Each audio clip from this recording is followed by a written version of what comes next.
You complain when your pillow is too flat. Your ancestors slept near insects, smoke, cold wind, animal noises, sharp rocks, and at least one person in the group who probably snored like a dying mammoth. And somehow, they did not leave a one-star review. So how did ancient humans sleep without beds? The simple answer is, they did not just collapse on the ground like broken sticks. The more interesting answer is that sleep, for most of human history, was not a private luxury, it was a survival system. Today, sleep is something you do behind a door, under a blanket, on a mattress, while your phone quietly ruins your brain on the table beside you. But for ancient humans, sleep was different. It was social, it was physical, it was exposed, it was planned, and sometimes it was protected by grass, ash, fire, darkness, and other people. Because the Stone Age did not come with a bedroom.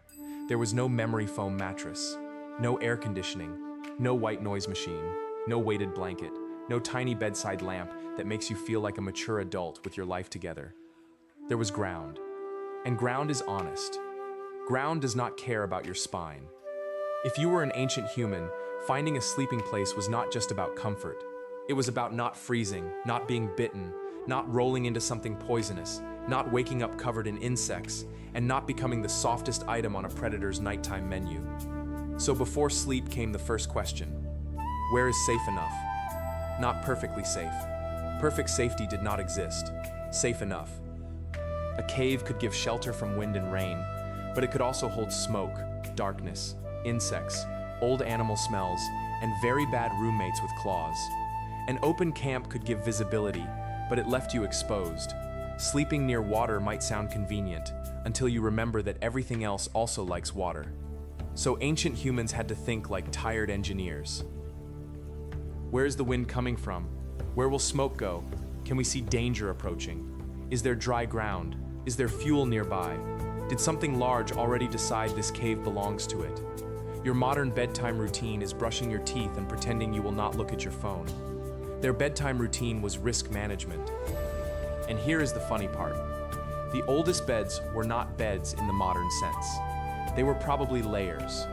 At sites such as Sibudu Cave and Border Cave in South Africa, archaeologists have found evidence that early humans created plant bedding using grasses, sedges, reeds, and other plant materials. At Sibudu, researchers including Paul Goldberg and Lynn Wadley studied microscopic layers that suggest people brought plant material into the cave, compressed it through use, and sometimes burned it later, possibly to clean the area or remove pests. Which means ancient humans were not just sleeping wherever gravity defeated them. They were managing a sleeping surface. That is very human. You see a pile of grass. They saw a mattress, a chair, a work area, an insect problem, and tomorrow's cleaning task. At Border Cave, later research led by Lynn Wadley found evidence of grass bedding placed on ash layers, with the ash possibly helping repel crawling insects. The idea is simple. Ash can interfere with the bodies of insects like ticks, making the sleeping area less inviting. Imagine explaining this to a modern person. Do you have a mattress? No. Do you have pest control? Yes. We sleep on grass over ancient bug-annoying dust. Honestly, not the worst system. At Sibudu, other research suggested that people may have used aromatic leaves in bedding, possibly because those plants contained chemicals that helped repel insects. That means some early humans were not only making places to sleep, they may have been choosing materials carefully. This is where the caveman stereotype starts to look stupid. The stereotype says ancient humans were dirty brutes sleeping on random rocks.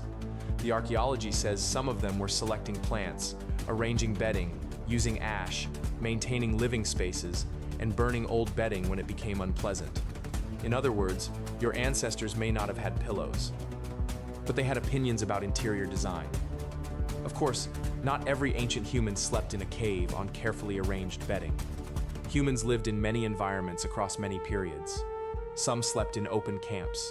Some likely slept in shelters made from branches, skins, grasses, or whatever the local world allowed. Some groups moved often, so sleep had to be portable. Other groups returned again and again to favored places. There was no single Stone Age bedroom. There were solutions. And most solutions had to answer the same three problems: comfort, temperature, Danger. Comfort sounds soft and modern, but it is not. If you sleep directly on cold ground, your body loses heat. If the ground is hard, your joints complain. If it is damp, you wake up miserable. If insects are crawling on you, congratulations, you are now the buffet. Plant bedding helped create a barrier between the human body and the ground. It could make sleep warmer, softer, drier, and less insect-filled. Not luxurious, just less terrible. And sometimes, less terrible is civilization's first draft. Temperature was another problem. Researchers studying living hunter-gatherer and forager groups have found that sleep can be strongly tied to natural temperature cycles. In a study led by Gandhi Yetish and Jerome Siegel, researchers examined sleep among the Hadza of Tanzania, the San of Namibia, and the Tsimane of Bolivia. They found that people often did not fall asleep immediately at sunset. Instead, sleep tended to begin several hours after sunset as temperature dropped, and waking often happened before sunrise. This matters because it breaks a modern myth. People often imagine ancient humans going to sleep the moment the sun disappeared. Sun down, caveman off. But human sleep is not just a light switch. It is connected to temperature, activity, social life, fire, and the body's internal clock. Your ancestors probably did not say, "It is 9:30, I must optimize my sleep hygiene." They noticed the air cooling. They noticed the fire changing. They noticed the group settling. They noticed when conversation faded. The world told them when sleep was becoming possible. This does not mean ancient sleep was perfect. Do not romanticize sleeping near insects without antibiotics, but it does mean ancient sleep may have followed environmental rhythms more directly than modern sleep does. Modern humans have electric lights, screens, artificial schedules, late-night snacks, deadlines, and the spiritual disease known as one more video. Ancient humans had cold air, darkness, firelight, fatigue, and a nervous system listening for things in the grass. Different problems. Same tired animal. Now let's talk about danger. Because sleep is strange. Every night, your brain takes the animal that survived the day and partially turns it off. This is a bold strategy. You cannot run well while asleep. You cannot negotiate with a leopard while asleep. You cannot tell a snake, "I am currently in recovery mode." So how did humans sleep at all? One answer is that humans rarely slept truly alone. Group sleep is one of the great underrated technologies of our species. A lone human sleeping in the open is a snack with dreams. A group is different. A group has ears. A group has noses. A group has different sleep depths. A group has children who wake up, elders who stir early, adults who shift around, and someone who probably hears a twig snap before everyone else. Researchers such as David Sampson and Alyssa Crittenden have discussed the idea that human sleep may have been shaped by social protection and flexible sleep patterns. In groups, not everyone needs to be equally asleep at exactly the same moment. Some people may wake briefly, some may go to sleep later, some may wake earlier. Across the night, there can be a kind of informal watchfulness. Not a movie-style guard standing dramatically with a spear for 8 hours. More like a camp that never becomes completely dead.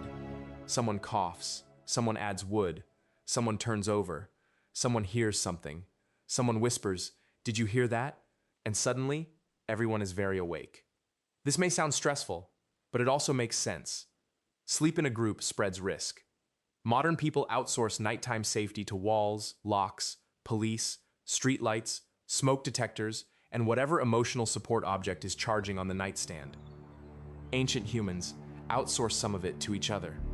This is why fire mattered too.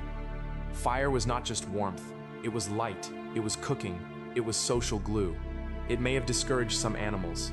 It extended the useful part of the day. It created a circle where people could see faces and hear stories. But fire was also work. It had to be maintained. Wood had to be gathered before dark. Embers had to be protected. Smoke had to be tolerated. Someone had to notice when it was dying. Your cozy bed asks nothing from you except not spilling soup in it. A fire asks for a relationship. And if the fire goes out, the night gets larger. So picture the scene. The day is ending. People return to camp. Food is processed. Tools are checked. Children get sleepy and annoying in the ancient, universal way. The air cools, the sky darkens, the fire becomes the center of the world. People talk. Maybe they discuss tomorrow's route. Maybe someone explains where water was found. Maybe an elder tells a story that is partly entertainment and partly survival instruction. Maybe someone complains. Maybe someone laughs. Maybe someone's joke makes the darkness feel smaller. Then, gradually bodies settle. Not in separate bedrooms, in a cluster. Close enough for warmth, close enough for awareness. Close enough that if one person startles, the group can respond. Some lie on plant bedding. Some lean near a shelter wall. Some use skins, grass, leaves, or simple coverings. Some may sleep sitting or curled. Children stay near adults. The elderly may sleep lightly. The fire cracks. Insects try to be history's smallest villains. And you, a modern person dropped into this scene, would immediately realize something. Your mattress is not the main reason you sleep. Your safety is. The bed is only the visible part. Behind your sleep are walls, climate control, food systems, medicine, law, electricity, and a world built by other people. Ancient humans had fewer layers of technology, so the social layer mattered more. They slept because the group made sleep possible. That is the real answer. Ancient humans slept without beds, by building temporary comfort from the world around them and building safety from each other. They used grass, they used ash, they used fire, they used caves and shelters. They used memory, they used group awareness, and they used the oldest blanket humans ever had, other humans. That does not mean the Stone Age was peaceful. Night could be cold, itchy, smoky, and dangerous. A bad sleeping place could mean illness, exhaustion, bites, or worse. A crying child could wake everyone. A sound in the grass could turn rest into panic. But ancient sleep was not stupid. It was adaptive. It was practical. It was social. And in some ways, it reveals something modern people forget. Sleep is not just what happens when you stop working. Sleep is trust. You trust the place. You trust the fire. You trust the people near you.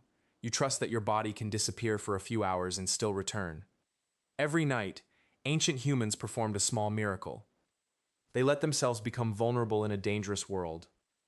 And most mornings, they woke up. No mattress, no pillow, no bedroom, no sleep app congratulating them for surviving 7 hours.